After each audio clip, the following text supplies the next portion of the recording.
தனி வட்டியில் ஒரு கொஸ்டின். ரூபாய் 2500 அசலானது ஆண்டுக்கு 13% வட்டி வீதத்தில் 146 நாட்களுக்கு முதலீடு செய்யப்பட்டால் கிடைக்கும் மொத்த தொகை எவ்வளவு? இது தனி வட்டியில் இன்னொரு டைப். ஸோ இன்றைக்கி பார்க்க போகிற டைப் 3 மாடலில் டேஸாக தான் வந்து நமக்கு வந்து நம்பர் ஆஃப் இயர்ஸ் கொடுத்துருப்பாங்க, காலம். ஸோ அதை வந்து இயராக கன்வெர்ட் பண்ணி நம்ம வந்து இன்ட்ரெஸ்ட்டும் மொத்த தொகை கண்டுபிடிக்கிறது தான் அதில் இருக்குது.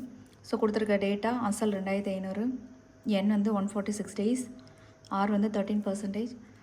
இப்போ இதை வந்து எண்ணை வந்து டேஸ்லேருந்து இயர்ஸ்க்காக கன்வெர்ட் பண்ணுறதுக்கு 365 டேஸ், அதாவது 1 இயர்க்கான டோட்டல் டேஸை வந்து கொடுத்துருக்க நம்பர் ஆஃப் டேஸ்க்கு வந்து டிவைட் பண்ண போகிறோம்.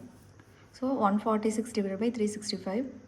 இப்போ வந்து மோஸ்ட்டாக இந்த இதில் ஒரு விஷயம் தெரிஞ்சுக்க வேண்டிய விஷயம் என்னென்னு அப்படின்னா 73 சீரீஸில் தான் அது வந்து கேட்பாங்க இந்த டேஸ்லாம். ஸோ தட் நம்மளால் ஈஸியாக கேன்சல் பண்ண முடியும். அதுபடி நெக்ஸ்ட்டு ஃபார்முலா சப்ஸ்டியூட் பண்ணி கேன்சல் பண்ண போகிறோம்.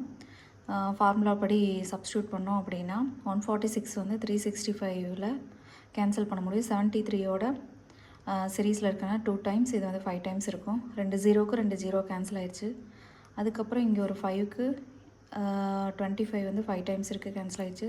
ஸோ 2 10 × 13 நமக்கு வந்து இன்ட்ரெஸ்ட் வந்து டோட்டலாக 130. நம்ம கேட்டிருக்கிறது மொத்த தொகை.